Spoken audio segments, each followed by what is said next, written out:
Hi అండి. ఇవాళ మనం తమలపాకుల రైస్ ఎలా చేయాలో చూద్దాం. ముందుగా కొన్ని తమలపాకులు తీసుకొని ఒక ఎన్నో తమలపాకులు తీసుకొని వాటిని సన్నగా తరుక్కోవాలండి. నేను పిక్చర్లో చూపించిన విధంగా పొయ్యి మీద బాణీ పెట్టుకొని ఒక 2 స్పూన్లు మనం మినపప్పు వేసుకొని, వెల్లుల్లిపాయలు ఒక 12 వేసుకొని, ఒక 6-7 వరకు ఎండుమిరపకాయలు, 2 టేబుల్ స్పూన్లు నువ్వులు వేసుకుని బాగా వేయించుకొని పౌడర్ చేసుకోవాలండి.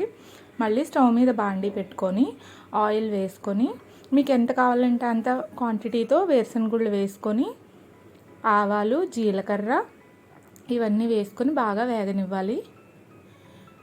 సన్నగా తరుక్కున్న ఒక కప్పు ఉల్లిపాయలు ఇవన్నీ బాగా వేగిన తర్వాత ఇప్పుడు మనం ముందుగా పక్కకు తీసి పెట్టుకున్న రైస్, మనం అప్పటికప్పుడు వండుకున్న వేడన్నమైనా పర్వాలేదండి, మనకి ఏమన్నా మిగిలిపోయిందైనా కూడా పర్వాలేదు. సో లెఫ్ట్ ఓవర్ రైస్ అంటారు కదా, అలా అనమాట.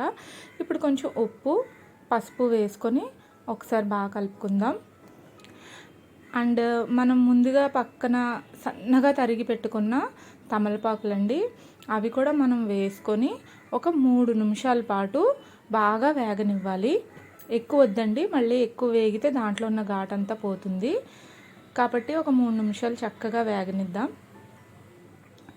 నేను వీడియోలో చూపించిన విధంగా కలుపుకోవాలి.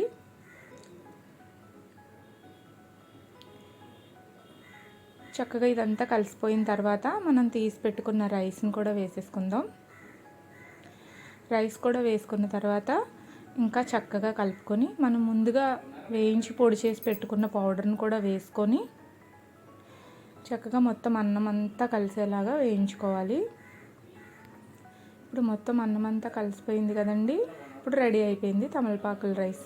సో టేస్టీగా ఉండే తమలపాకుల రైస్ రొంప, దగ్గు ఇలాంటివి ఉన్నా కూడా చాలా బాగా పనిచేస్తుంది. వేడివేడిగా తింటే చాలా టేస్టీగా ఉంటుంది. తప్పకుండా ట్రై చేయండి. Thank you.